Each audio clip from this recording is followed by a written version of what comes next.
Olá, queridos, a paz do Senhor Jesus Cristo a todos vocês. Eu sou o Fernando Aquino e esse é mais um Medificando a Luz da Bíblia. No vídeo de hoje estaremos abordando a lição de número 9 da revista da editora Central Gospel, cujo título é Livro de Provérbios, parte 1, capítulo 1 ao capítulo de número 9.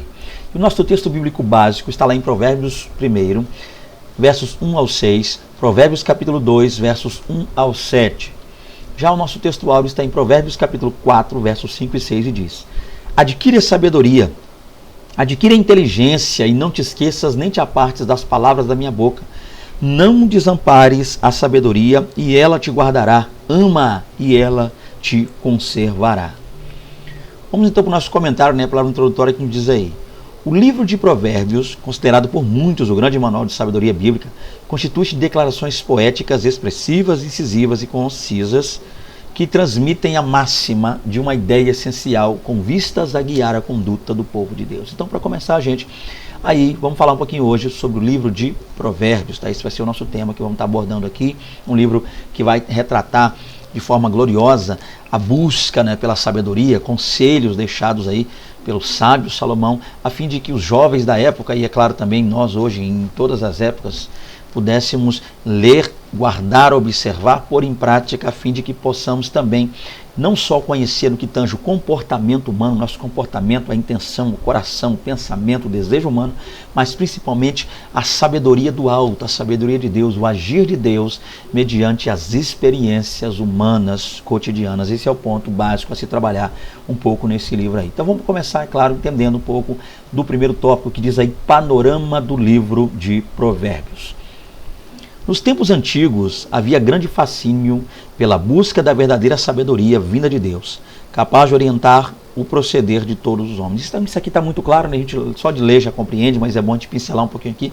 Então a ideia é entender o seguinte, gente, que na antiguidade é algo que se buscava muito, principalmente em povos, como aí é o caso do povo de Israel, a nação de Israel, o povo de Deus, como é chamado na Bíblia, essa busca pela sabedoria, mas a genuína sabedoria.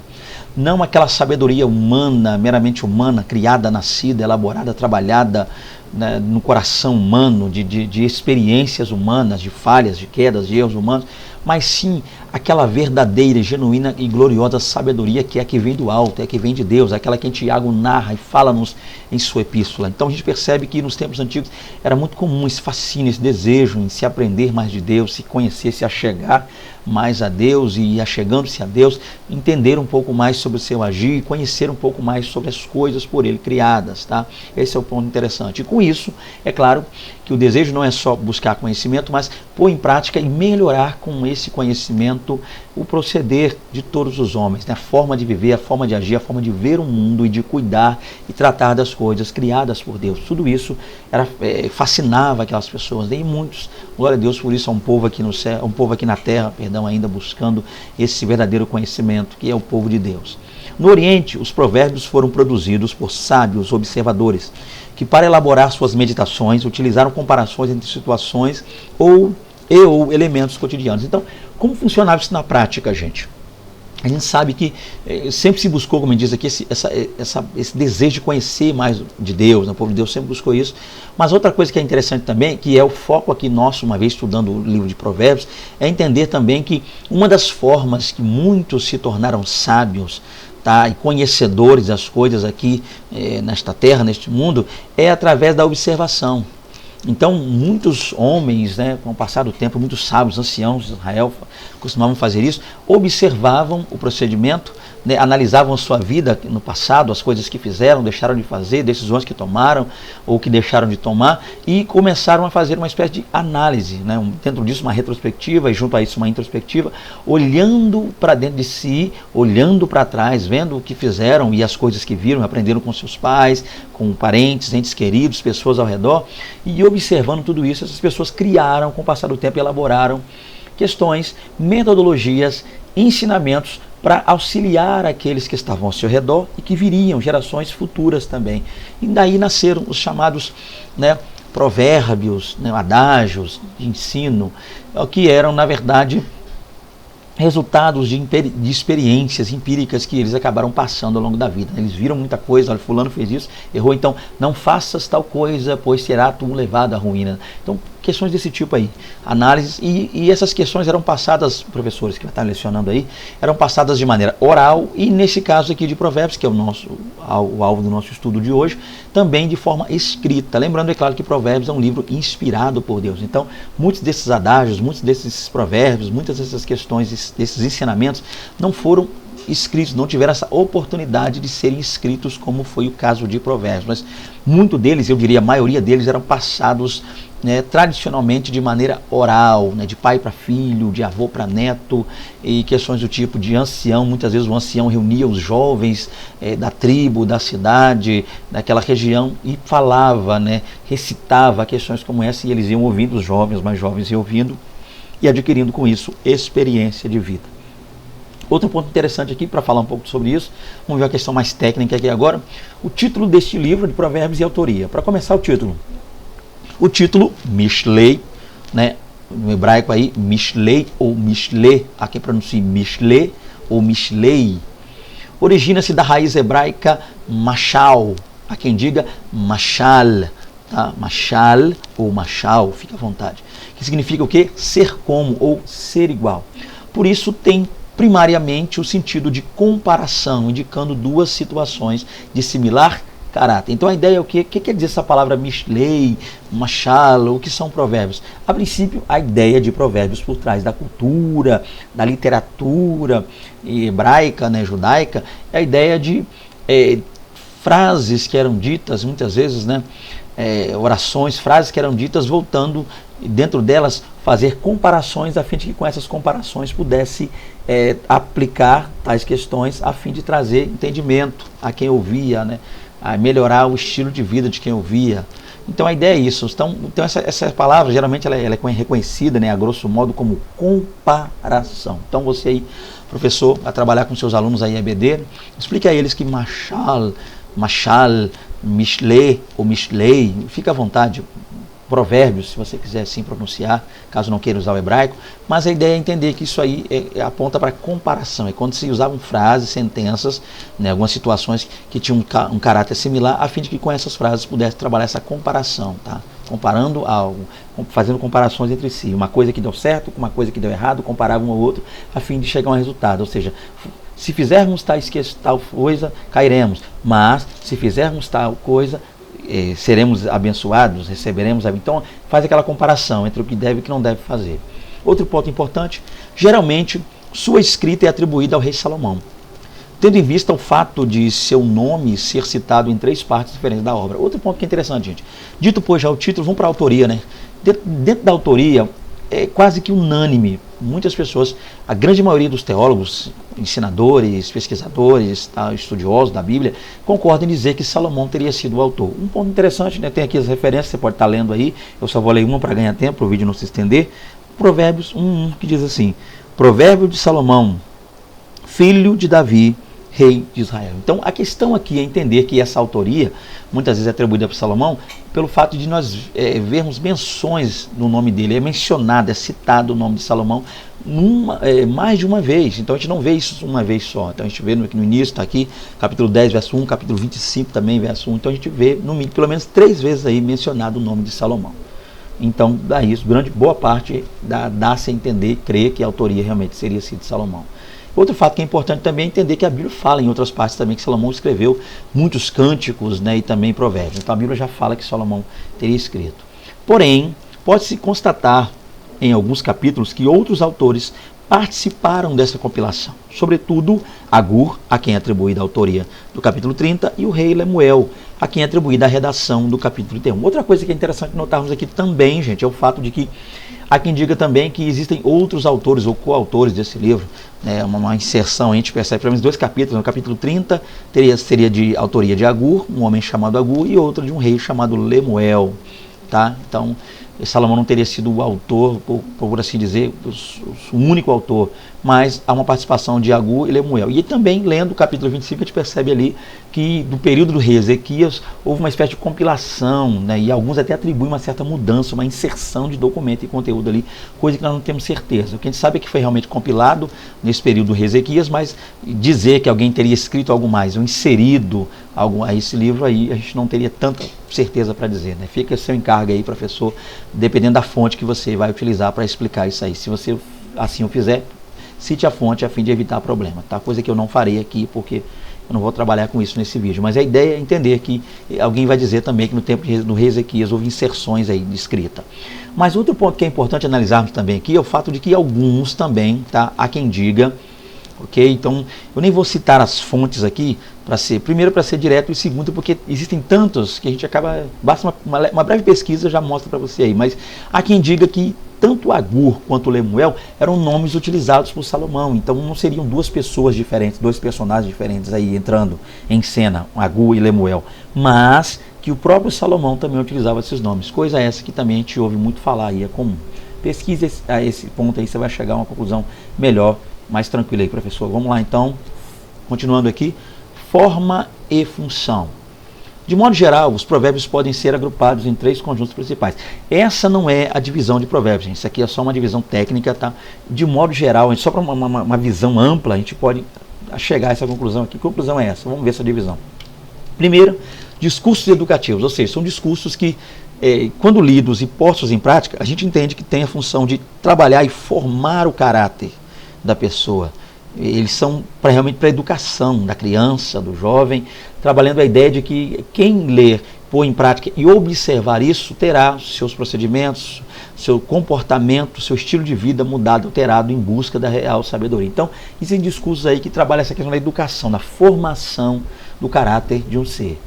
Outro ponto interessante também são ditados incisivos, são pontos bem diretos, né, por isso esse termo incisivo, são ditados, são questões que foram analisadas com o tempo e são bem incisivos, bem diretos.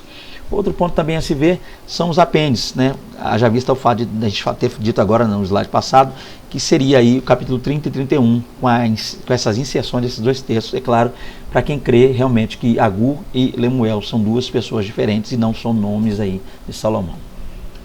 Temos também aí a teologia do livro, vamos entender um pouco sobre isso.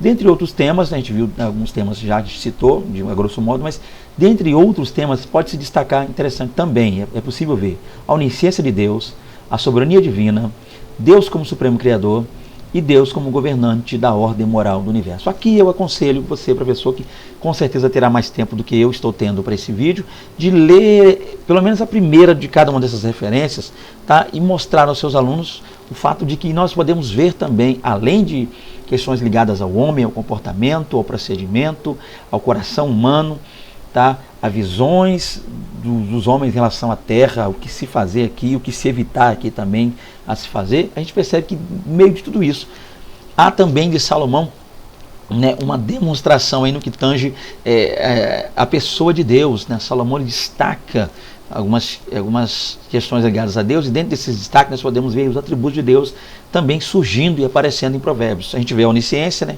Provérbios 15:3, a soberania divina, 16:4 e 9, Deus como supremo criador, como eu já disse, e Deus como governante. Então a gente vê aqui a onisciência de Deus, a soberania de Deus, tá? Deus como criador supremo, soberano, glorioso, e também aquele que age como governante, o Deus que governa, um Deus que nada foge ao seu controle. Outra coisa maravilhosa, ou coisas tremendas e maravilhosas que a gente pode também entender e aplicar aos nossos estudos. E aqui cabe a você, professor, decidir se você vai querer trabalhar explicando cada uma dessas questões. Eu acredito que talvez não seja tão interessante, porque esses atributos, né, onisciência, alguns atributos nós citamos na lição passada. Você pode trabalhar a soberania de Deus, Deus como criador, ou simplesmente dar uma pincelada num pouquinho de um tema desse aqui, ou tão somente citar o título e ler aí o verso da forma que você achar melhor, para você complementar esse ponto aí. O que nós estamos entendendo aqui é que o título já fala por si só, tá? Quando o assunto aí são atributos de Deus. A ideia é entender que os atributos também são apresentados em Provérbios. A sabedoria e o temor do Senhor.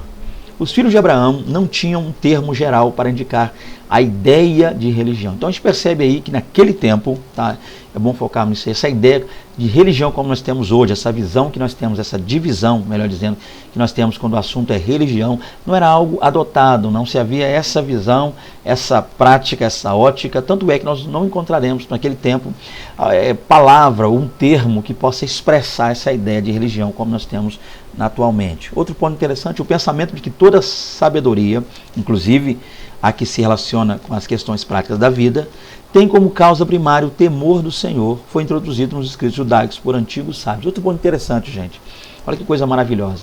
Então, além do fato de não ter ali um termo específico para que nós consigamos naquele tempo até mesmo nomear e entender como se baseava essa ideia de religião, já visto o fato de ser muito diferente de hoje, como nós temos até a religião judaica hoje, a visão como é, aí nós temos também o fato de que esse pensamento ligado aí, a tudo que era ligado à sabedoria, inclusive até essa sabedoria que a gente adquire com as coisas da vida, a sabedoria cotidiana, tudo isso aí, né, a ideia é entender que se cria que tudo isso tem como causa primária o temor do Senhor.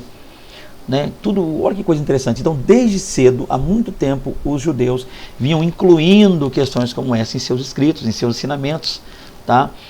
Esse fato de que essa sabedoria, ela tem como base o temor do Senhor, temor a Deus, a busca por Deus.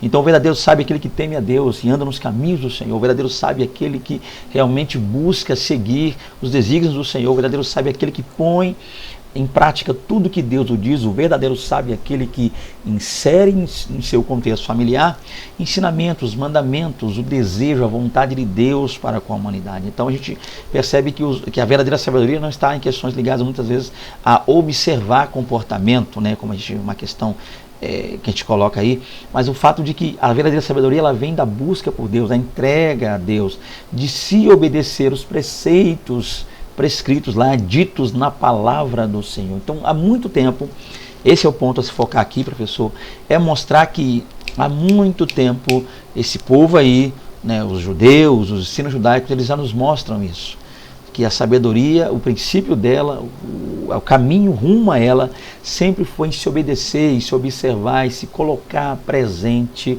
diante de Deus, diante do mandamento, da mitzvah, da ordenância do Senhor. Interessante isso aqui. Vamos lá também, vamos para o segundo tópico aqui, para entender um pouco mais. A busca pela sabedoria, segundo tópico. O objetivo dos provérbios é claro, conhecer a sabedoria. E a busca dessa virtude é um tema que perpassa todo o livro. A literatura de sabedoria hebraica, além de ensinar ao povo a fazer boas escolhas, instrui a escolher o que é reto, puro e justo. Olha que coisa interessante. Então, nós vamos falar um pouquinho, uma vez entendendo essa questão do livro de Provérbios, na origem dele, a autoria, tá? A questão de apêndice, tema também. Vamos falar um pouquinho sobre essa busca, esse procedimento que é buscar a sabedoria, que é o objetivo claro por trás desse livro aí. Basta ler Provérbios 1:2, que diz aí, para se conhecer. Para que Salomão escreveu? Salomão escreveu para se conhecer a sabedoria e a instrução, para que se entenderem as palavras da prudência. Então esse é o foco, esse é o objetivo por trás da escrita desse livro. Porque Salomão optou, decidiu, né? É claro que houve uma inspiração divina em tudo isso, um agir de Deus, a mão de Deus agindo na vida de Salomão, mas no coração de Salomão nasce o desejo de escrever para que a sabedoria fosse conhecida, passada e repassada, mas a verdadeira sabedoria, que é a busca por Deus, não ocultismo, não questões ligadas a segredos, oráculos humanos, códigos, chaves por trás da Bíblia, como muitos falam aí, né? Cabala judaica, o estudo dos números, o estudo dos segredos, as revelações ocultas, nada disso. Tá? A questão é bem outra, gematria, coisa do tipo, não. A ideia é repassar realmente sim o conhecimento de Deus, conhecimento divino. Vamos lá. 2.1. Sabedoria como fonte de alegria. O autor de Provérbios 3, né, verso 13 e 18, diz que bem-aventurados são aqueles que encontram a sabedoria e adquirem o conhecimento. Olha que coisa linda. O termo hebraico traduzido como bem-aventurado carrega a ideia de felicidade múltipla. Então, como já está dito aqui, né, quando a gente lê esse provérbio 3, né, do 3 ao 18, esses versículos aí, quando a gente lê, a gente passa a entender que o que ele está querendo dizer aqui, Salomão, o autor dos provérbios, é que os bem-aventurados, né, são aqueles que encontram a sabedoria e adquirem conhecimento. É uma coisa ali. Então, quem encontra a sabedoria e adquire conhecimento são felizes. E a ideia está por trás desse termo, né? O termo hebraico traduzido como bem-aventurado carrega a ideia de felicidade múltipla, ou seja, a pessoa que é feliz em diversas áreas da vida. Então ele é um bem-aventurado, então diversas áreas, quer seja ela financeira, quer seja ela matrimonial, quer seja ela psicológica, qualquer áreas da vida dessa pessoa, quem busca, quem alcança nessa sabedoria que vem do alto, quem adquire esse conhecimento que vem de Deus, ele é bem-aventurado em diversas, eu estou presente em todas as áreas de sua vida. Esse é o ponto por trás da palavra hebraica ali, tá? E como de costume, eu decidi aqui, sempre que eu acho jogo necessário para você aí, nos acompanha há um bom tempo no canal, sabe que a gente gosta de fazer isso aqui para facilitar e ajudar. Eu vou estar colocando aqui mais uma vez esse versículo, menos o 13 na Bíblia hebraica. Vamos lá então, Provérbios 3, 13, Bíblia hebraica. Lembrando que o hebraico começa da direita para a esquerda, então vai começar aqui do vermelhinho, tá? Segue o mouse aqui, você que está podendo, não sei se você está vendo no smartphone aí, não se dá para você enxergar, mas eu estou girando o mouse aqui em volta. Então essa aqui é a palavra onde começa o verso 13 do Provérbios 3. Então nós temos a primeira palavrinha aqui, que é a palavra Ashre. Então nós temos Ashre Adam Matzah, Akma. Então Ashre Adam Matzah, Akma. Ashre Adam Matzah, Akma. Então vamos lá, continuando, fechando o versículo. Aí nós temos aqui mais outras palavrinhas que são aqui, ó. Ve Adam Yakif Tevuna. Ve Adam Yakif Tevuna. Então, leio uma vez aqui, jogo o português, a gente vai ganhar tempo aqui. Vamos lá, então. Para começar, Ashre Adam Matzah Akma. Ashre Adam Matzah Ekma. E Ve Adam Yakif ou Ve Adam Yafik Tevuna. Ve Adam Yakif Tevuna. Então o que seria isso aqui? Ashre, que é a palavra que nós vamos trabalhar com ela aqui. Quer dizer bem-aventurado, que é o que foi dito pelo autor. Estou só seguindo a revista. Bem-aventurado ou feliz, né? Ou abençoado. Não sei qual é a sua tradução. Então nós temos aqui, ó, Ashre. Essa é a palavra, tá? Então nós temos aqui Adam, do hebraico homem. Matzah, nesse contexto aqui, tá? Que encontra, que acha. E nós temos aqui a palavrinha que é Akma, que quer dizer o quê? A sabedoria. Aí nós temos aqui também Ve Adam, Ve quer dizer que o E, né? E o Adam, homem. Yafik, que ganha, que adquire, que alcança, o que? Tevuna, entendimento. Então, bem-aventurado o homem que encontra a sabedoria e o homem que adquire entendimento. E a palavra aqui, gente, nosso foco é a palavra bem-aventurado, que é no hebraico Ashre, e quer dizer bem-aventurado, feliz ou abençoado. Tá aí, precisando desse slide, precisando disso aqui, entre em contato conosco que eu te mando para você poder aplicar também o hebraico lá na sua lição, caso você goste e julgue necessário. Continuando aqui, a oferta da sabedoria. A sabedoria é tratada em Provérbios como o bem mais precioso que o ser humano pode obter. Ela é mais valiosa que a prata e o ouro. Adquiri-la é o caminho para a vida. Então a gente entende aqui, olha como a sabedoria é tratada nesse livro. Ela é vista, né, a sabedoria, ela é vista como o bem mais precioso. Então todo esse livro foca nisso, esse alcance, essa busca, esse desejo, esse anseio. Ler esse livro precisa despertar em nós esse desejo de buscar a sabedoria divina, a sabedoria do alto, a sabedoria de Deus. A gente deve ver a sabedoria como o autor que realmente quer nos passar aqui, como o bem mais precioso, a ser alcançado, a ser desejado. Nós devemos anelar, buscar e ter essa sabedoria. E ele compara, ele faz comparações, ele diz que ela é mais valiosa que a prata e o ouro, ou seja, os bens mais buscados e procurados aqui na terra, né? Por muitas pessoas, infelizmente, a gente precisa falar isso, prata e ouro, né? A quem sonha, a quem anseia, a quem deseja, a quem mate por isso, a quem dê a vida por isso, a quem, desculpa a expressão, a quem venda a mãe por prata e ouro, tá? Deveria ter desejo. E a sabedoria, ela é maior, ela excede a sabedoria divina, do alto, o verdadeiro conhecimento de Deus, o entendimento de Deus é mais precioso que isso. Então adquirir é o caminho para a vida. Quando a gente adquire ela, a gente passa a entender que agora sim nós estamos caminhando não só uma vida boa, maravilhosa, né, plena aqui na terra, mas também a vida eterna. Jesus disse que veio para que tenhamos vida e vida em abundância. Então o princípio está aí, a sabedoria de Deus, entregar a vida para Jesus e receber a sabedoria de Deus. O terceiro tópico aí diz o caminho de sabedoria para os jovens. Olha que coisa interessante. Isso aqui é bom frisar uma coisa, professor. Vou parar aqui e vou entrar onde eu quero chegar. Uma das coisas importantes, é bom frisar, caso você tenha tempo, a partir daqui, tá? Não falei no início, porque aqui é o momento de falar isso aí na sua aula.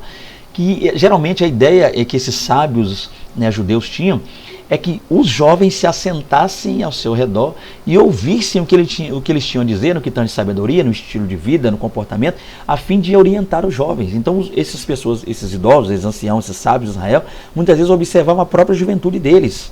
Olhavam para trás, viam os erros que eles cometeram na juventude e eles agora repassavam ensinamentos para os jovens, a fim de que os jovens não cometessem os mesmos erros que eles cometeram lá atrás. Então, a grosso modo, o livro de Provérbios era um livro, a princípio, lido para os jovens, escrito com um desejo de melhorar o procedimento dos jovens, para que os jovens, lendo esse livro, recebendo esse conteúdo, ouvindo esses provérbios, ouvindo essas Mishlei, essas marchales, aí pudessem, a partir daí, mudar o seu procedimento e se tornarem homens abençoadíssimos lá na frente. Que coisa linda, que coisa maravilhosa, né? Então, eu queria parar, falar um negócio aqui, não vou tomar tempo, mas é interessante. Muitas vezes a gente pensa, você que está me ouvindo aí hoje, como está seu casamento hoje? Não sei, mas você que está com um casamento abençoado. Hoje você está casado aí, está bem, você está sorrindo, o varão, ela também está sorrindo. A pergunta é, quando vocês namoraram, era desse jeito? Eu tenho certeza que não, dificilmente. Quando namorava, muitas vezes, muito ciúme, namoro tem muito ciúme, aquela coisa pegajosa, a pessoa não dá espaço para o outro viver, para o outro fazer nada, é muito ciúme, não pode isso, não pode aquilo, tem que se ver toda hora, aquela coisa, não dá, aquele negócio todo, o processo normal do namoro, tá? Aí vem muitas vezes o primeiro filho, não tinha aquela experiência, então não soube cuidar, muitas vezes direito, não soube lidar, às vezes tem outro, pede experiência aqui, lê uma revista ali, busca um site ali. Hoje não, hoje com os outros filhos vocês têm muita experiência, como um casal tem muita experiência, então a pergunta é, e se vocês, onde eu quero chegar, você já entendeu, eu quero ser bem prático. Você que me assiste aí casado, ou você que me assiste aí está uma idade até avançada, você quando jovem tinha a experiência que você tem hoje? É claro que não. Como eu também não tinha a experiência que eu tenho hoje. Não levava essa vida abençoada que eu levo. Meu casamento é uma maravilha, meu casamento é uma bênção pura e maravilha. E então, por que é questão? Então a gente não tinha esse conhecimento. Essa é a ideia por trás aí desse livro de Provérbios. Deixar para quem está começando ensinamentos a fim de que essa pessoa analise quem veio antes, veja o que aconteceu e põe em prática. A pessoa, se você pudesse ter escrito tudo onde você errou em todos os pontos do seu namoro, do seu noivado, da sua vida, da sua questão do primeiro emprego, tudo que você fez de errado no passado, pudesse anotar tudo, fizesse um livro e deixasse para os seus filhos verem hoje, e a partir disso seus filhos tivessem uma vida melhor, porque olhando para os seus erros, é a oportunidade que nós temos com a Bíblia, a palavra de Deus, e aqui nesse caso o Provérbios. São ensinamentos que nós podemos repassar aos nossos filhos. É claro que servem para todas as idades, mas podem ser repassados aos nossos filhos a fim de que eles, observando isso, levem uma vida abençoadíssima, tá? Então, na sua época, quem sabe você não teve o seu Mishlei, não teve o seu provérbio para você observar, e teve um namoro conturbado, com muito ciúme, muita crise, muito choro. Glória a Deus, você venceu, tá aí um casamento abençoado hoje. Quem sabe quando o primeiro filho chegou não sabia o que fazer, meu Deus. Quem sabe queimou a boca do menino com uma madeira quente. Quem sabe não sabia cuidar, não sabia trocar uma fralda, inexperiência total. Quem sabe quando jovem, quando adolescente, deu muito trabalho aos seus pais, e hoje você está em uma idade avançada, já é pai, aí você sabe, agora você está vendo o trabalho que você deu para seus pais. Hoje é que você está percebendo quem você era quando você era adolescente, quando você era jovem, que pessoa, desculpa a expressão, que zumbada que você era e quanto trabalho você dá para os seus pais.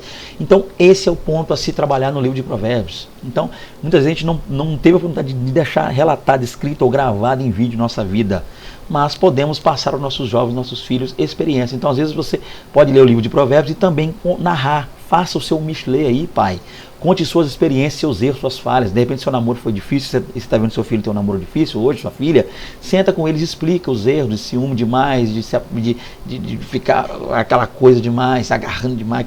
Explique, ou seja, oriente as pessoas, seja um sábio, repasse a sabedoria que Deus te deu, quebrando a cara com a vida para os seus filhos, tá? Ok? Então, dito pois isso, vamos continuar aqui para a gente poder fechar. O caminho de sabedoria para os jovens. Os 9 primeiros capítulos do livro de Provérbios apresentam ricos conselhos de um pai a um filho sobre como evitar os erros da mocidade. Originalmente, os provérbios eram destinados aos rapazes. Contudo, suas disposições e instruções podem ser adaptadas em todas as idades para ambos os sexos. Então a gente percebe aqui, tudo que está aqui eu já falei, né? Então não vou explicar com mais clareza porque eu já falei, mas a ideia é entender isso aqui. Pelo menos os 9 capítulos, a gente percebe aí, a ideia que nós temos desses primeiros 9 capítulos do livro de Provérbios é como um pai que se assenta ao lado do filho e começa a aconselhar esse filho. Então aplique isso aí, professor. Trabalhe isso em loco, em sala de aula. Então essa ideia do pai, do homem que vivido, experiente, do homem que aprendeu com a vida, aprendeu com Deus ao longo da sua caminhada, e agora ele assenta um filho mais jovem do seu lado e abraça o filho e começa a orientar, começa a falar, começa a ensinar, começa a explicar. Essa é a ideia por trás dos primeiros 9 capítulos do livro de Provérbios. Ideias como Davi repassando a Salomão e Salomão também repassando aos seus filhos aí. Esse é o ponto. Vamos lá? O caminho da prudência contra o pecado sexual. Primeiro ponto a se trabalhar. É interessante observar que o livro de Provérbios, em várias passagens, preocupa-se em alertar quanto à vida sexual dos jovens. Como um pai alertando seu filho, o sábio ordena. Então, interessante, gente, vida sexual. É difícil falar com os filhos quando o assunto é sexo. Meu Deus, como é. Meu Pai é eterno, como é. Mas nós precisamos entender isso aqui, trabalhar essa linha, orientar, porque senão o mundo tem o próprio jeito errado, errôneo, estranho, esquisito, pecaminoso de ensinar. Então, cabe a nós, compete a nós, querendo ou não, se achando disposto ou não, achando sábio para tal ou não, nós precisamos sentar com nossos filhos e falar sobre esses assuntos. Esse é um ponto a ser focado. O que o provérbio diz sobre isso? Primeiro, prudência em relação à mulher estranha. A gente vê isso em Provérbios 5, 3, né?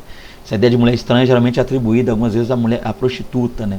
Aos cuidados que o jovem deveria ter quando o assunto era uma prostituta. Outro ponto aqui, a cautela em relação à prostituta, aqui de maneira mais direta. Tá? Então nós vemos aqui Provérbios 7, 6 a 27. Olha que coisa interessante, gente. Acho que eu vou ler alguma coisinha aqui, porque o Provérbios 6, no verso 7 aqui, quando a gente percebe aqui, melhor dizendo, Provérbios 7, tá, verso 6, eu vou tentar ser breve aqui, deixa eu correr. Verso 6, porque da janela da minha casa, por minhas grades, olhando eu. A ideia é o seguinte, o Salomão está falando aqui, narrando, né, o autor do provérbio, e ele conta uma história que ele começa a contar, a forma como ele conta era como se ele estivesse na janela da casa dele, e ele ficasse olhando para a rua. E no meio da rua ele observasse o seguinte, que vinha vindo um jovem passando naquela rua, e quando aquele jovem vinha passando como quem vai para casa, tal, de repente se apresentava para aquele jovem uma mulher.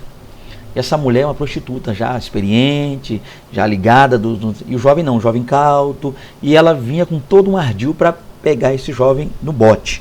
Então o que ela fazia? Ele via um jovem simples, verso 7, e esse jovem se passava junto à esquina, verso 8, está indo para casa, no verso 9 era no crepúsculo, a tarde ia virando, então estava começando a escurecer já a hora, verso 10, eis que a mulher lhe saiu ao encontro, um enfeites prostitutas, então essa mulher era prostituta, vinha até esse jovem, verso 10, verso 11, então esta era alvoroçadora,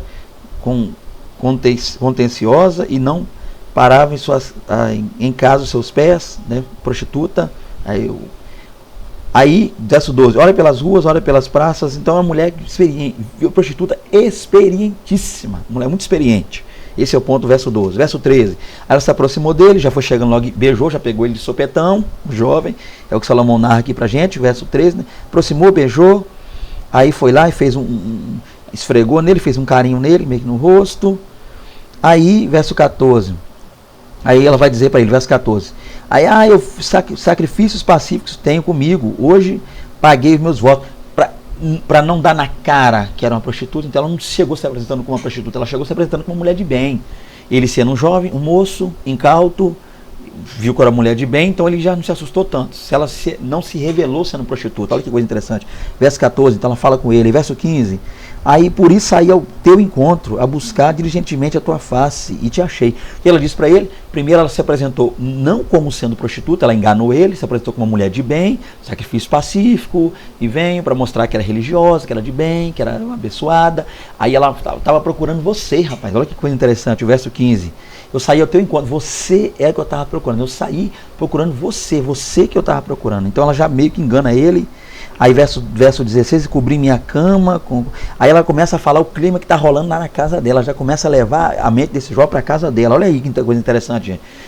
Como um pai orientando um filho a sair fora desse tipo de coisa aí. A ideia é interessante. Então ela cobriu a cama com coberta, tapeçaria, lavara de linho fino do Egito, então coisa boa na cama dela. Aí ela diz, verso 17, já perfumei meu leito, mirra, aloés, canela, aromático para fazer. Ele sentindo o cheiro desses aromáticos, era como se ele estivesse imaginando o que ia acontecer naquela cama. Aí ele já começa a se projetar para aquela cama, ele e ela deitados naquela cama. Aí o verso 18, ela ataca ele, ao ataque, ao bote. Vem, saciemo-nos de amores até pela manhã, alegremos-nos com amores. Então, ela sente que ele caiu, que ele está desejando mesmo. Ele se entrega, a face dele se entrega, ele começa a pensar na cama dela, na prostituta, não sabendo que é prostituta, ele começa a pensar se deitando com ela, mas tem um medo no coração dele ainda. E uma mulher como essa aí, ela é casada, uma mulher de bem como essa, e o marido dela está onde? Então ela chama ele, ela faz o convite. Ele fica querendo, mas receoso. Então, verso 19, porque o meu marido não está em casa, foi fazer uma jornada ao longe. Ó, então ela já mostrou para ele que estava livre. Meu marido não está em casa não, vamos lá. Verso 20, um saqueteiro de dinheiro levou na sua mão, só no dia marcado voltará em casa. Um saqueteiro de dinheiro, ou seja, ele saiu, levou dinheiro, então vai demorar a chegar, hein? Vai gastar, vai ficar por lá mesmo. Então ela mostrando para o jovem que está livre, a casa dela está livre, a cama dela está livre, ele pode ir quando quiser, e o marido, que seria o empecilho, que seria a barreira, não vai estar lá. Olha a conversa da prostituta para ele, para seduzir ele. Verso 21, seduziu com a multidão das suas palavras, com lisonja dos seus lábios. Então ela começou a lisonjear, a elogiar o camarada, tonteou e pronto. Verso 22, e ele segue-a logo. Então não demorou, ela conseguiu levar ele. A prostituta levou o camarada, como boi que vai ao matadouro, como louco do castigo das prisões, até que a flecha lhe atravessa o fígado, como a ave se apressa ao... Então ela levou ele.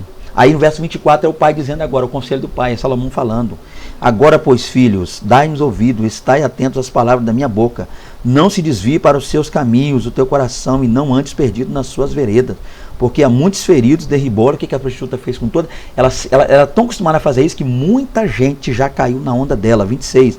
Porque há muitos feridos derribou, e são muitíssimos o que por ela foram mortos. Caminho de sepultura é a sua casa, os quais descem às câmaras da morte. Olha que coisa interessante, gente. É um conselho que um pai deve dar a um filho, da vida lá fora. Então essa prostituta, muitas vezes, pode simbolizar, ou, fisicamente falando, né, de maneira carnal, aí sim, prostituta, prostituição, algum ruim, um adultério, como também pode simbolizar, espiritualmente falando, as falsas doutrinas, tá? As seitas, as heresias que a gente assim como essa mulher, e Salomão vendo aquilo, da janela dele via, a ideia expressando que ele quer expressar, é claro, ele da janela via aquele jovem caindo nas garras da prostituta, que ludibriou, levou ele e carregou para a morte. Assim muitas vezes somos nós que a gente não vigia. Então é como se Deus estivesse vendo ali na sua glória, nós caindo ali nas astúcias da heresia, do falso mestre, do falso ensinamento, do falso pastor, do lobo. Então às vezes a gente cai. Talvez você não caia fisicamente, você não tenha em adultério, mas possa cair, muitas vezes, se não tiver cautela, no vigiar, num falso ensinamento. Então é um exemplo que pode ser dado aí, tá, professor? E você pode, melhor que eu, trabalhar isso na sua aula. Tá? Vamos passar para o ponto aqui, para não esticar demais, mas vale aí, segue um conselho que você possa aplicar na sua aula. O caminho da prudência na vida conjugal. A fidelidade é fruto da sabedoria. E dentro de um contexto matrimonial, os benefícios da sexualidade são muitos. Olha que coisa interessante. Então, outra coisa que é interessante, além de mostrar a fugir da aparência do mal no sentido da mulher estranha, da adulta, ou seja, no sentido de alguma coisa ruim para o casamento, para a vida conjugal, matrimonial e espiritual, também fala de coisa boa, fidelidade. Olha que coisa tremenda. Então, ensinando que o segredo aí para a gente, da sabedoria no casamento, dentro de casa, é fidelidade. Como é que a gente tem um casamento abençoado? Fidelidade, tá? E os benefícios da sexualidade são muitos, ou seja, um casal que é fiel um ao outro, que ama um ao outro, não trai um ao outro, eles desfrutam ambos desse fruto maravilhoso, desse presente de Deus, que é o sexo na vida do casal. Amém? Glória a Deus. Aleluia. Me empolguei aqui já estou pensando umas coisas. Vamos continuar aqui. A infidelidade apresenta muitas ciladas e tentações que podem destruir os laços afetivos existentes entre um homem e uma mulher. Então, por um lado, nós temos a fidelidade e as bênçãos dela, e a infidelidade e os prejuízos, os laços que ela pode muitas vezes nos trazer. Conselhos práticos de sabedoria para o cotidiano. A juventude costuma ser um momento crucial para determinar o futuro de um indivíduo.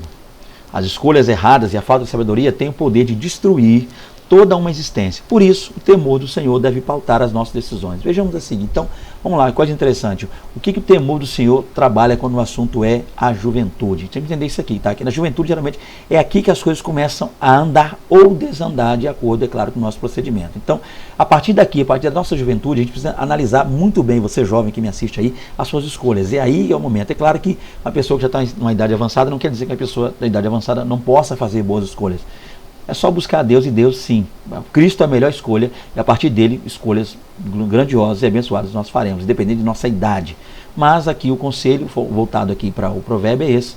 Na juventude a gente tem tempo de escolher e pôr em prática e viver essas escolhas, quer sejam elas erradas ou boas, né? Os escolhas de sabedoria. É claro que escolhemos e optamos pela sabedoria. Então o ponto aqui é, vamos lá, Outras coisas que a gente é prevenido a tomar cuidado no livro de Provérbios. Os perigos de ser fiador de outro, ou seja, de prestar um nome para outro, isso aqui é terrível, cuidado com isso. Fuja da preguiça, outro conselho interessante que é visto em Provérbios, esse desejo de desde cedo, desde jovem, se pensar em trabalhar, se pensar em buscar, se pensar em galgar algo, não deixar para o futuro, não deixar para uma vida, né, mas depois de perder as coisas, mas desde a sua tenra infância, desde o início, desde pouco tempo ali, buscar se ter alguma coisa interessante. Outro ponto, fuja do homem mau, né? Então a gente tem aí perigo de se emprestar o nome para alguém, perigo de viver uma vida na preguiça, fugir do trabalho, e o perigo muitas vezes da gente, né, se render ao chamado homem mau, aquela pessoa que quer o nosso mal, a pessoa que não tem compromisso com Deus e visa o nosso mal. Então, olha que 3 coisas abençoadas que todo jovem deve ouvir e observar para a sua vida aí. Vamos lá? Concluindo então. Conclusão. Como bem disseram Earl Radmacher, Ronald Allen e Wayne House, editores do Novo Comentário Bíblico do Antigo Testamento, publicado pela Central Gospel, os provérbios não são simples ditados antigos que tratam de habitantes de terras antigas, mas sim princípios universais que se aplicam a pessoas de todas as épocas. Então nós vemos aqui, fechando aqui, né, e o comentarista fecha falando a respeito de um comentário bíblico, né, esse aqui, o Novo Comentário Bíblico do Antigo Testamento. Eu particularmente não tenho esse comentário, né, mas achei interessante, achei muito bom, mas espero futuramente, fé em Deus me dando condições de poder comprar, poder adquirir. Eu ouvi dizer que tem o antigo e o novo, quando eu fui pesquisar aqui, tá? Que Deus abençoe. Mas tá aí, então, mais uma aula, mais uma lição, tá, gente? Que Deus em Cristo abençoe vocês poderosamente. Tá aqui o nosso contato, sentindo desejo. Eu sempre vou dizer isso aqui, tá? Porque eu me vejo nesse direito de poder fazê-lo. Haja vista o fato de eu estar comentando aqui a lição no canal, de deixar sempre o meu contato no final. Então, quiser falar conosco aí, sinta-se à vontade, desejando contactar-nos para eventuais ministrações da igreja de vocês, como pregação, aula, né, seminário teológico, que você decidir aí, é só contactar-nos, né, louvor na igreja de vocês, minha esposa também canta, né?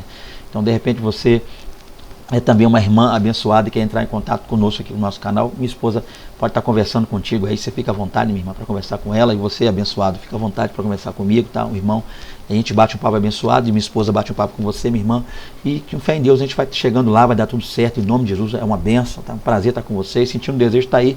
O estado onde eu moro é o estado do Espírito Santo, a cidade é Serra, e meu contato está aí, 999-30-8767. Deus abençoe vocês, tenham uma ótima aula, fique com Deus, até a próxima, em nome de Jesus, amém.